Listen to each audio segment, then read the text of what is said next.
Hello everyone and welcome to mould technology by Jeevan. मैंने channel जो है 3 इयर्स पहले स्टार्ट किया था, बट कुछ चैनल को ज़्यादा ग्रोथ नहीं मिला था, इसके लिए बंद कर दिया था। बट आफ्टर लॉन्ग टाइम मेरे को अच्छा ग्रोथ मिला है, इसके लिए मैंने एक चैनल वापस चालू कर दिया हूँ। तो इसमें हम देखेंगे बहुत सारे टेक्निकल वर्ड्स, जैसे कि इंजेक्शन मोल्ड्स क्या होता है, ब्लो मोल्ड्स क्या होता है, इसके टाइप्स वगैरह बहुत जो भी रहता है इन डिटेल पढ़ेंगे, वो भी सिंपल तरीके से, जिससे कि आपको भी अंडरस्टैंडिंग हो सके और मुझे भी अंडरस्टैंडिंग हो सके। ओके। खबर तो सुनी ही होगी। मोल्ड टेक्नोलॉजी सब जगह है। पर क्या आपको पता है असल में पर्दे के पीछे क्या होता है? चलो पर्दा उठाते हैं साथ में। यहाँ हम मोल्डिंग की कला और विज्ञान को तोड़ते हैं, कमाल की इंजेक्शन तकनीकों से और टूलिंग और डिजाइन में नई खोजों तक। चाहे आप एक जिज्ञासु छात्र हों, एक अनुभवी पेशेवर, या बस ये जानना पसंद करते हों कि चीजें कैसे बनती हैं, आपको यहाँ अपने लिए कुछ न कुछ जरूर मिलेगा। मटेरियल सिलेक्शन के बारे में अंदर की खबर पाओ, प्रैक्टिकल ट्रबल शूटिंग टिप्स जानो, और देखो कैसे मोल्ड हमारे आसपास की दुनिया को आकार देते हैं। इसमें कूदने के लिए तैयार हो? सब्सक्राइब करो और बेल आइकन दबाओ ताकि आप जीवन की मोल्ड टेक्नोलॉजी के साथ कोई भी पल न छोड़ें। What is injection moulding and why it is needed. Okay, तो ये सिंपल लैंग्वेज में मैंने एक्सप्लेन किया हो, ज़्यादा डेप्थ में नहीं है। डिटेल में अपन बाद में जैसे आगे आगे जाएंगे वैसे वैसे डिटेल में पढ़ेंगे उसके बारे में और समझेंगे कि एक्चुअली क्या है। आज का टॉपिक है what is injection moulding and why it is needed. ठीक है, फर्स्ट स्लाइड है what is injection moulding. Injection moulding क्या होता है? A manufacturing process use to make part by injecting metals materials in melted materials into a mould. मतलब कि एक machine है, ठीक है, उसके अंदर ग्रैन्यूल्स, प्लास्टिक ग्रैन्यूल्स जो है उसको हम डालते हैं, वो हीट होता है। हीट होने के बाद जो भी अपना कोर या कैविटी है या जो भी प्रोडक्ट का शेप है वो इंजेक्शन के थ्रू मोल्ड में इंजेक्ट होता है और अपने को एक फाइनल प्रोडक्ट मिलता है। इंजेक्शन मोल्डिंग एक मशीन है जिसमें प्लास्टिक को मेल्ट करके एक प्रोडक्ट बनाया जाता है मोल्ड के through. Okay, so mostly use for plastic product but also use with the metal, rubber और ग्लास। इसमें अलग अलग डिफरेंट इंजेक्शन मोल्डिंग मशीन्स रहते हैं, जिसमें कि प्लास्टिक यूज़ होता है, मेटल भी यूज़ होता है, उनको भी मेल्ट किया जाता है, रबर है, ग्लास फाइबर्स है। सब मशीन अपना अपना डिफरेंट कैपेबिलिटी रहता है उसमें। ठीक है, after cooling the part become solid and it is remove from the mould. मतलब कि एक बार इंजेक्ट हो गया, कोर कैविटी जो भी है अपना प्रोडक्ट है वो फिल होने के बाद उसमें कूलिंग प्रोसेस होता है। कूलिंग होने के बाद वो जैसे इंजेक्ट खत्म होता है उसके बाद वो जो भी है पार्ट वो कूल होना चालू हो जाता है, ठंडा होता है और श्रिंक हो जाता है।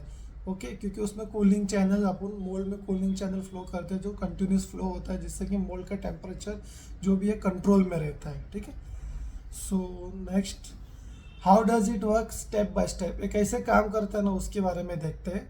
पहले तो हमारे पास मशीन रहता है, इंजेक्शन मोल्डिंग मशीन, जिसका 60 टनेज है, 250 टनेज, 680, 650, 850, 1300 टन है, 2700 टन, 3000 टन, अलग अलग टनेज का मशीन रहता है और उसका अलग अलग क्लैंपिंग फोर्स, टनेज वैल्यूज रहते हैं। ओके, पहले इसका स्टेप क्या है कि plastic plates are feeded into machine. Plastic plates मतलब कि छोटे छोटे प्लास्टिक के ग्रैन्यूल्स रहते हैं, उसको हम क्या करते हैं, मशीन में एक हॉपर रहता है, हॉपर के अंदर उसको पोर करते हैं, उसके अंदर डालते हैं। Second, the machine heat the plastic until it melts. Okay, hopper से जो मटेरियल जाता है वो एक इंजेक्शन से उसके बाजू में ना हीटर बैंड्स रहता है। ओके, हीटर बैंड्स का काम क्या है कि जो भी मटेरियल अपन प्लास्टिक मटेरियल जो ग्रैन्यूल्स जो डालते हैं वो हीटर बैंड उसको मेल्ट करता है, उसको गर्म करता है, उसका टेम्परेचर बहुत हाई रहता है। ठीक है, the melted plastic is injected into a mold cavity। जो भी मटेरियल हॉपर से इंजेक्शन हीटर बैंड्स के पास जो भी आता है वो रोटेट होता है इंजेक्शन के थ्रू, और जैसे वो हीट होता है, मेल्ट होता है, उसके बाद अपना जो मोल्ड है जो मशीन में लोडेड है वो एक नोजल मतलब इंजेक्ट करता है स्प्रू के थ्रू अपने मोल्ड में, जिससे कि अपने को एक फाइनल प्रोडक्ट मिलता है। The mould is the mould is cooled down मतलब कैसा है ना कि बहुत हीट है, मशीन भी हीट है, उसका हीटर बैंड्स भी और बहुत कुछ, पूरा मोल्ड हीट कंटिन्यूस रनिंग की वजह से भी हीट होता है। तो हम जो मोल्ड रहता है ना तो उसके अंदर हम लोग कूलिंग चैनल देते हैं ताकि कि मोल्ड का टेम्परेचर कंट्रोल में रहे। ओके, मोल्ड का टेम्परेचर कंट्रोल में रहेगा तो जो भी प्लास्टिक पर जो भी है, जो भी अपना प्रोडक्ट है उस पर डिफेक्ट्स थोड़े कम आ जाते हैं, वॉर पेज कंट्रोल कर सकते हैं, शिंग मार्क, फिश जो भी है, फिश आइस है, the solid plastic part is taken out. जैसे कि इंजेक्ट हो गया, ठीक है, अपना जो इंजेक्शन है वो पीछे आ गया मशीन का, उसके बाद मोल्ड ओपन होता है, ओपन होने के बाद अपना जो पार्ट है वो इजेक्ट होता है मोल्ड में, क्या ना, मोल्ड में भरने के बाद, कोर कैविटी भरने के बाद मोल्ड ओपन होने के बाद पार्ट को इजेक्ट भी करना है, अपने को मोल्ड से निकालना भी है, तो उसके लिए इजेक्शन सिस्टम्स रहता है जिससे कि वो मोल्ड से पार्ट इजेक्ट होता है और अपने को एक फाइनल पार्ट्स मिलता है। ओके, और ये साइकिल हर एक सेकेंड्स रहता है, हर एक सेकेंड्स में अपने को मल्टीपल पार्ट्स मिल जाते हैं। तो कोई सेकंड 3 सेकंड में फीलिंग होता है, कोई 5 सेकंड, कोई 1 मिनट, ऐसा डिफरेंट जो प्रोडक्ट का वेट है, क्लैंपिंग फोर्स है, उसके हिसाब से वो ओके फील होता है और उसके हिसाब से साइकिल्स का टाइम बढ़ता है। Second, what is mould? Mould है क्या एक्चुअली? मोल्ड कैसा है ना कि जो मेटल्स रहते हैं, मेटल से एक बनाया रहता है, हॉलो शेप रहता है या फिर सॉलिड शेप रहता है, अंदर से खोखला रहता है बट बाहर से एकदम सॉलिड रहता है, ठीक है। A metal tool with a hollow space in the shape of final product. जो भी अपना मेटल है उसके अंदर शेप रहेगा, जो भी अपना प्रोडक्ट का शेप रहता है ना वो अंदर की तरफ रहता है, जहाँ पे कि मशीन के थ्रू वो इंजेक्ट होता है मटेरियल, और अपना जो भी हॉलो शेप रहेगा ना, जहाँ पे वो खाली जगह रहता है वहाँ पे प्लास्टिक भरता है, वो एक्चुअली में अपना प्रोडक्ट का जो रहता है वो प्रोफाइल रहता है। Okay, made from strong material like steel और एल्यूमिनियम। स्टील में भी बहुत सारे ग्रेड रहते हैं, जैसे 2738 TSH, ऐसे हाई हार्ड, CK45, ऐसे अलग अलग टाइप्स के भी मेटल्स रहते हैं, depend on the mould life, ठीक है। अपने को कितना शॉट्स चाहिए मोल्ड में, जैसे 1 लाख प्रोडक्ट चाहिए, 2 लाख प्रोडक्ट चाहिए, उसके हिसाब से अपन, और प्लास्टिक का जो मटेरियल है ना उसके हिसाब से अपन उसको मोल्ड का जो मटेरियल है, जो मोल्ड का जो मेटल मटेरियल है उसको हम डिसाइड करते हैं, ठीक है। और वो एल्यूमिनियम में भी कर सकते हैं, ज़्यादा करके ब्लो मोल्ड जो रहता है वो एल्यूमिनियम में बनाते हैं। Okay, usually custom design for each product. Mould, हर एक मोल्ड हमेशा अलग अलग बनता है, अलग अलग प्रोडक्ट के लिए, उस जिसका जो शेप रहता है, जो साइज़ रहता है ना, वो mould design according to product बनता है। उससे मोल्ड का साइज़ बड़ा भी रहता है, किसी को मोल्ड छोटा भी रहता है, क्योंकि जो पार्ट का वेट और पार्ट का जो साइज़, लेंथ और उसका जो भी है उसके हिसाब से अपन मोल्ड का जो डिज़ाइन है वो डिसाइड करते हैं। हैज़ टू हो हल्स, कोर एंड कैविटी। जो इंजेक्शन मोल्ड है उसमें 2 मेन काम है, 2 मेन पार्ट है, दो मेन एलिमेंट है, कोर और कैविटी। कैविटी मतलब कि फीमेल पोर्शन, जिससे कि अपने का जो पार्ट रहता है ना उसका आउटर पोर्शन, फॉर एग्जांपल ये माउस है, ये अपना कैविटी रहेगा, क्योंकि ये आउटर पोर्शन एस्थेटिक, ये जो पार्ट है अपने को एस्थेटिक है, जो अपने को दिखने वाला, विजुअली दिखेगा इसको, तो ये जो है वो कैविटी पोर्शन। और जो इसके अंदर जो रहेगा ना वो कोर पोर्शन है, वो अपने को हिडन रहता है ज़्यादा करके, जिसको हम लोग बी सरफेस बोलते हैं, और कैविटी सरफेस को हम लोग ए सरफेस बोलते हैं, ठीक है। So next, material used in injection moulding. अभी मटेरियल बहुत सारे यूज़ हो जाते हैं, बहुत अलग अलग टाइप के मटेरियल होते हैं, अलग अलग प्रोडक्ट के लिए अलग अलग मटेरियल यूज़ होते हैं, ठीक है। It's all depend upon the product, ठीक है, जो कहाँ यूज़ होने वाला, उसका जो स्ट्रेंथ है कितना चाहिए, उसका जो पावर है वो कितना चाहिए, उसको शॉक्स जो एबिलिटी है उसका, हीट रेजिस्टेंस कितना होना चाहिए, उस सब डिपेंड करता है अपना प्लास्टिक के सिलेक्शन के ऊपर। Okay, so mostly thermoplastic which melt when heated and harden when cooled. Okay, तो डिफरेंट टाइप्स ऑफ मटेरियल, जैसे कि ABS है, ज़्यादा करके इलेक्ट्रॉनिक्स और टॉयज़ में ABS का है, एक्लोनिक बुटाइडिन स्टेरिन करके मटेरियल का नाम है, जो कि इलेक्ट्रॉनिक्स और टॉयज़ में ज़्यादा करके यूज़ होता है, ऑटोमोबाइल्स में भी यूज़ होता है मैक्सिमम, ठीक है। ये थोड़ा हार्ड है, जो दूसरा मटेरियल से कंपेयर करेंगे तो ये हार्ड मटेरियल होता है, ये भी इसका स्ट्रेंथ और टफनेस थोड़ा ज़्यादा रहता है। ओके, और इसमें जो प्रोडक्ट का जो क्वालिटी है, जो उसका जो शाइन पे और जो शाइनिंग है वो सब भी थोड़ा अच्छा रहता है। सेकेंड है polypropylene used in food container. Polypropylene मतलब PP मटेरियल है, इसमें ये एकदम लो रहता है, मतलब कि इसका जो मतलब प्राइस भी कम रहता है, और ज़्यादा करके मोस्टली ये सब फूड कंटेनर या छोटा मोटा जो भी जहाँ पे ज़्यादा हाई कुछ रिक्वायरमेंट नहीं रहेगा वहाँ पे यूज़ करते हैं, ट्रायल्स के लिए भी यूज़ करते हैं, जस्ट टू, इसका श्रिंकेज वैल्यू अलग रहेगा, ABS का श्रिंकेज वैल्यू अलग रहता है, सबका अपना अपना प्रॉपर्टीज़ रहता है। इसका हीट जो मेल्टिंग का जो है ज़्यादा रहता है PP में। ओके, सेकेंड है nylon used in gear and tools. Nylon PA6 material जो कि कंपेयर टू अदर मटेरियल बहुत हार्ड रहता है, बहुत ब्रिटल और हार्ड रहता है। ओके, वो ज़्यादा करके गियर्स और टूल में यूज़ होता है। तो थर्ड फोर्थ है पॉलीकार्बोनेट, जिसको बोलते हैं PC material use in safety glasses, okay, जो कि थर्मोप्लास्टिक मतलब कि ट्रांसपेरेंट, जैसे अपना गाड़ी ऑटोमोबाइल में जो वाइजर रहता है, गाड़ी का आगे जो कांच रहता है, वो सब यूज़ करने के लिए अपन टू व्हीलर में जो भी वाइजर रहता है ना, वो सब ट्रांसपेरेंट होता है। तो पीसी मटेरियल भी एक टफ मटेरियल ही होता है, उसका भी जो हीट रेजिस्टेंस पावर अच्छा है, वो स्ट्रॉन्ग भी है, टफ भी है, हार्डन भी है, ठीक है। तो डिफरेंट डिफरेंट जगह पे डिफरेंट डिफरेंट मटेरियल होता है, ये सब सब मटेरियल मशीन में हीट होके उसके हिसाब से मटेरियल बनता है, अपना जो प्रोडक्ट बनता है। What is injection moulding, why is injection moulding importance? Okay, injection moulding importance क्यों है, ठीक है। Make large number of cube parts quickly, मतलब पार्ट्स क्विकली, मतलब कि आपको सिर्फ एक बार मोल्ड बनाना है। एक बार मोल्ड बन गया तो उससे अपन लाखों, जितना चाहिए थाउजेंड्स में या लाखों में अपन जितना प्रोडक्शन चाहिए कंटिन्यूस एवरी सेकंड में हम उसको बना सकते हैं। मास प्रोडक्शन हो सकता है क्यूब पार्ट, हर एक सेकंड में एक एक माउस का जो कवर है, जो बॉटल्स है, सब जो चाहिए ऑटोमोबाइल्स के पास, वो हर एक सेकंड में फिल होता है। एक बार मोल्ड बन गया, कंटिन्यूस जो हॉपर से मटेरियल गया, हीट हो गया, इंजेक्ट हो गया, मोल्ड कूल डाउन हो गया, इंजेक्शन हो गया, ऐसे कंटिन्यूस प्रोसेस चालू होगा, जो कि मास प्रोडक्शन के लिए भी यूज होता है, ठीक है। Each part is exactly the same, क्योंकि कोर कैविटी में जो भी अपना शेप है प्रोडक्ट का वो पूरा सेम है। तो जितना भी पार्ट्स अपने को मैन्युफैक्चर होएगा, जितना भी प्रोडक्ट्स होएगा, जो प्रोडक्शन होएगा, वो सब पार्ट सेम ही रहेगा, सेम एक्यूरेसी में भी रहेगा, सेम लुक में रहेगा, सेम वेट में भी रहेगा। Okay, so low waste and unused plastic can often be recycle. उसके अंदर जो मटेरियल जो रहता है, वो जो कभी कभी वेस्ट हो जाता है, वेस्ट होने के बाद वो थ्रो नहीं करते हैं हम उसको रिसाइकल करते हैं, क्योंकि प्लास्टिक मटेरियल थर्मोप्लास्टिक है, तो उसको हम लोग रिसाइकल कर सकते हैं कंटिन्यूस। ओके, जो नहीं चाहिए उसको अपन कट करते हैं ग्राइंडर में, उसके बाद उसको वापस ही रिन्यू और हीट करते हैं, ठीक है।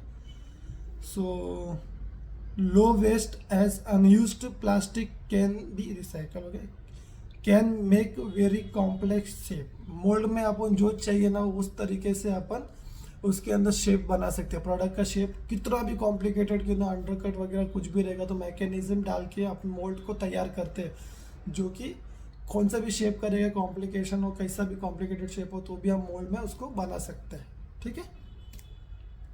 Where is injection moulding use? अभी क्या है, इंजेक्शन मोल्ड तो बना दिया, बट वो यूज़ किधर होएगा, कौन से सेक्टर में, कौन से फील्ड में, या कौन से जगह पे जो यूज़ होएगा। सो यू कैन फाइंड पहला ऑटोमोबाइल। ओके, ऑटोमोबाइल में डैशबोर्ड हो गया, अपना बम्पर हो गया, डोर हो गया, जो भी 4 व्हीलर 2 व्हीलर जो गाड़ीज रहता है ना, उसके अंदर भी जो प्लास्टिक जो कंपोनेंट है ना, वो मोस्टली इंजेक्शन मोल्डिंग से ही बनता है। ऑटोमोबाइल सेक्टर में जो भी है 2 व्हीलर 4 व्हीलर या जो भी पार्ट्स, जो भी प्लास्टिक पार्ट्स है ना, वो ऑलमोस्ट इंजेक्शन मोल्ड से ही बनता है। जैसे कि गाड़ी का आगे का डैशबोर्ड हो गया, बम्पर हो गया, आईपी हो गया, टॉपर पैड वगैरह जो भी है, ठीक है। Home appliances, washing machine parts, जो भी होम अप्लाइंसेज में वॉशिंग मशीन जो रहते हैं, उसमें जो भी ज़्यादा करके पार्ट्स प्लास्टिक्स के रहते हैं, वो सब भी इंजेक्शन मोल्डिंग के थ्रू ही बनते हैं। थर्ड है medical device, syringe, peels container. Syringe को देखा आप, प्लास्टिक का रहता है, वो भी ज़्यादा करके इंजेक्शन मोल्ड में बनता है। उसका मल्टीपल ऑफ कैविटीज़ रहता है, एक पार्ट एक मोल्ड में नहीं बनता, एक ही मोल्ड में मल्टीपल कैविटीज़ रहती है, कोर्स रहते हैं, जिससे कि एक टाइम पे ज़्यादा प्रोडक्शन होता है। टॉयस, ओके, जो टॉयस रहते हैं छोटे मोटे, जो ब्रिक्स टाइप रहता है ना, अपन जो घर बनाते हैं छोटे छोटे, वो सब भी ज़्यादा करके मोल्डिंग में होते हैं, वो भी मास प्रोडक्शन में, मतलब एक ही मोल्ड में बहुत सारा ब्लॉक्स बनाते हैं, ओके, वन टाइम में ज़्यादा पार्ट्स निकलने के लिए। फिर जो पैकेजिंग रहता है, जैसे कि बॉटल कैप, कंटेनर, ये सब भी इंजेक्शन मोल्ड में बनाते हैं। खाली उनका सबका अब जो भी एप्लीकेशन है और फील्ड है, उसके हिसाब से मटेरियल जो भी रहता है वो डिसाइड होता है। थर्ड है एडवांटेज ऑफ इंजेक्शन मोल्डिंग। अभी मोल्ड तो बना दिया, उसका एडवांटेज क्या है, बनाने के बाद में एडवांटेज क्या होता है? फास्ट एंड इफिशियंट प्रोडक्शन, मतलब कि एक बार मोल्ड बन गया, एक बार मशीन पे लोड हो गया, और जो भी अपना जो पैलेट्स है, मतलब जो भी प्लास्टिक ग्रेन्यूल से एक बार कंटिन्यूस पोर हो गया, हीट हो गया, इंजेक्ट, तो कंटिन्यूस वो इफिशिएंटली चलता रहेगा, पूरे डे नाइट चल सकते हैं, जब तक कि उसका मोल्ड का लाइफ हो। ओके, फिर आइडल फॉर मास, वो भी सेम ही है, मास प्रोडक्शन के लिए यूज़ कर सकते हैं। एक साथ में आप कंटिन्यूस 1 मंथ भी रन कर सकते हो, 50 डेज भी रन कर सकते हो, depend on the materials and mould. Okay, फिर प्रोडक्शन कंसिस्टेंस, मतलब कि कंटिन्यूस चलता है, आज चाहिए, आज 100 पार्ट्स चाहिए तो 100 हो सकता है, कल 1000 पार्ट्स भी निकाल सकते हैं, परसों 2000 पार्ट्स भी निकाल सकते हैं, एज पर द रिक्वायरमेंट होता है, ठीक है। Ability to make detail and strong part, इसमें इसमें कैसे ना पार्ट का इधर कदर वीक होता है तो हम कस्टमर को इसका फिजिबिलिटी रिपोर्ट भेजते हैं ताकि मोल्डिंग में वो डिफेक्ट ना हो, पार्ट ब्रेक ना हो, क्योंकि वॉल थिकनेस, प्लास्टिक थिकनेस एक लेवल पे थिकनेस होना चाहिए, थोड़ा मोटा रहना चाहिए ताकि वो ब्रेक ना हो सके, ठीक है। फिर ऑटोमेशन रिड्यूस एरर, जो कंटिन्यू सेम रन हो रहा है तो एरर का चांसेस बहुत कम रहता है, क्योंकि same mould, same machine, same temperature, same zone रहता है, तो कंटिन्यूस जो रहता है वो एरर कम होने का चांसेस रहता है। बट एक सर्टन टाइम के बाद हमें उसको मेंटेनेंस करना चाहिए मोल्ड को, ताकि मोल्ड का लाइफ और बढ़ सके, और कुछ के टेक्निकल एरर रहेगा तो उसको भी हम क्लियर कर सके। लिमिटेशन टू नो, अभी मोल्ड बना दिया, एडवांटेज हो गया, अब इसका लिमिटेशन रहता है। मोल्ड तो बना दिया, उसका एक लिमिटेशन है, high cost of making the mould और टूल। ये सब टूल बनाने के लिए बहुत खर्चा रहता है, बहुत प्राइसिंग चाहिए रहती है, क्योंकि उसमें सिर्फ मोल्ड बनाना आसान नहीं, उसको एक स्टेज टू स्टेज कवर होता है, ठीक है, स्टेप बाय स्टेप कवर होता है। जैसे कस्टमर आया, फिजिबिलिटी होता है, उसका जो रहता है पैसा वो ऐड होता है, फिर डिज़ाइनर का पैसा ऐड होता है। मशीनिंग में भी अलग अलग है, जैसे कि CNC टर्निंग हो गया, CNC मिलिंग हो गया, फिर सरफेस ग्राइंडिंग हो गया, CMM हो गया, क्वालिटी इंस्पेक्शन हो गया, EDM हो गया, फिर हेडो पे गन ड्रिल हो गया, सब डिफरेंट स्टेज पे डिफरेंट रखते हैं, ठीक है। तो इससे क्या है कि मोल्ड का जो कॉस्ट है वो बहुत बढ़ जाता है, बट ये वन टाइम इन्वेस्टमेंट है, प्रोडक्शन में आप जितना चाहिए उतना आप बना सकते हो। Not suitable for small quantity production, okay. Injection mould बनाते हैं तो बहुत कम पार्ट्स के लिए नहीं बना सकते, जैसे 40-50 छोटा मोल्ड रहेगा तो हम बना सकते हैं, एक्चुअली इसमें बना भी सकते हैं, बट ये थोड़ा कॉस्टली हो जाएगा। 40-50 या 100-200 2000 जो पार्ट्स रहेगा ना, उसके लिए छोटा पार्ट्स के लिए मोल्ड बनाएंगे तो थोड़ा कॉस्टली हो जाएगा। उससे अच्छा अपन उस जगह पे प्रोटोटाइप कर सकते हैं, 3D प्रिंटिंग करके भी हम देख सकते हैं, ठीक है। तो स्मॉल क्वांटिटी के लिए सूटेबल नहीं है, जहाँ पे मास प्रोडक्शन चाहिए, जहाँ पे मास प्रोडक्ट चाहिए वहाँ पे हम इसको बना सकते हैं injection mould. Design changes after mould making are expensive, अभी डिज़ाइन तो चेंज नहीं कर सकते, एक बार मोल्ड बन गया डिज़ाइन चेंज करेगा तो वो ECN में आता है, जैसे कि इंजीनियर चेंज नोटिस, उससे कि एक बार मोल्ड बन गया, कट गया, आपको कुछ चेंजेस चाहिए तो आप चेंजेस करवा सकते हैं, बट उसके लिए एडिशनल कॉस्ट जाएगा। कुछ ब्रेक डाउन हो गया तो उसका मेंटेनेंस कॉस्ट जो रहता है वो अलग है, okay. So material selection is important for quality. आपको अगर लॉन्ग रन के लिए, लॉन्ग ड्राइव के लिए जो मोल्ड चाहिए, और लॉन्ग मतलब कि 1000 lakhs 2 lakhs ऐसा जो पार्ट्स चाहिए, तो मटेरियल सिलेक्शन बहुत इंपॉर्टेंस होता है, ठीक है। समरी क्या है कि इसमें आप देख सकते हो कि इसमें अलग अलग पार्ट्स है, इसमें से थोड़ा बहुत पार्ट्स मैंने हाईलाइट किया जो कि इंजेक्शन मोल्ड से बनता है। So injection moulding is a part way to make plastic parts. Injection moulding में प्लास्टिक पार्ट्स बनते हैं। अगर इंजेक्शन मोल्डिंग में डिफरेंट टाइप्स ऑफ मोल्ड भी रहते हैं, जहाँ पे रबर के प्रोडक्ट है वो बन सकते हैं, मेटल के बनते हैं, वो डिफरेंट इंजेक्शन मोल्डिंग रहता है, बट हम प्लास्टिक के बारे में पढ़ रहे हैं, प्लास्टिक इंजेक्शन मोल्डिंग, ठीक है। Used in many industries from toys to car, छोटे से बड़ा प्रोडक्ट जितना भी प्लास्टिक है सब इंजेक्शन मोल्डिंग में ही बनता है, जो चाहे वो ऑटोमोबाइल का हो या फिर मेडिकल से रिलेटेड हो, होम अप्लायंसेज से रिलेटेड हो, जिधर से जो भी है वो सब कुछ इंजेक्शन मोल्ड से ही बनता है, plastic injection mould, okay. Best when you need thousands or millions of the same part, आपको अगर एक ही सेम प्रोडक्ट आपको 1000 या मास प्रोडक्शन के लिए चाहिए, जैसे 1000 2000 3000 ऐसा कितने ही पास चाहिए, तो injection moulding is the best. एक बार बन गया, आप कंटिन्यूस प्रोडक्शन रन कीजिए, आपको सेम प्रोडक्ट मिलेगा। So it's a times money and ensure high quality. इसमें क्या है, आपका टाइम भी बचेगा, एक बार बना दिया प्रोडक्शन रन होएगा, मनी वन टाइम इन्वेस्टमेंट है, ओके, और आपको हाई क्वालिटी ऑफ प्रोडक्ट्स भी मिल सकते हैं। इसमें क्या अपन बेसिक इसके बारे में जाना है कि मोल्ड एक्चुअली क्या है, इंजेक्शन मोल्ड क्या है। बस एक मेटल का टूल है जिसमें कि अपना जो भी प्रोडक्ट है वो डिज़ाइन रहता है, वो मटेरियल के मशीन के थ्रू इंजेक्ट होता है अपना मोल्ड में, और इंजेक्शन के थ्रू अपने को पार्ट मिलता है, ठीक है। So thank you. और अगर आपको कुछ भी डाउट हो या इन डिटेल और भी कुछ जानना चाहते हो इंजेक्शन मोल्ड के बारे में, तो आप हमको मेरे को कमेंट कर सकते हो, मैं आपको थोड़ा और डिटेल भेज सकता हूँ। जो कुछ डाउट है या क्यूरी कुछ है तो आप मेरे को कमेंट करें, मैं आपका डाउट है जो कमेंट में क्लियर कर दूंगा। और नेक्स्ट वीडियो में शायद अपन ब्लो मोल्ड के बारे में जानेंगे, तो ब्लो मोल्ड क्या होता है, ठीक है, वो भी थोड़ा डिटेल में जानेंगे। अभी इंजेक्शन मोल्डिंग के बारे में जाना, फिर ब्लो मोल्डिंग के बारे में जानेंगे, फिर दूसरा और भी मशीनिंग से उसके थ्रू जानेंगे, ठीक है। उसके बाद जो भी है stage by stage upon colleges या कैसा कोर्स रहता है, सब्जेक्ट्स क्या रहता है, उसके बाद रिलेटेड अपन जानेंगे। सो आपको वीडियो अच्छा लगा तो आप लाइक करिए, सब्सक्राइब करिए और शेयर ज़रूर करिए। Thank you. And all the best.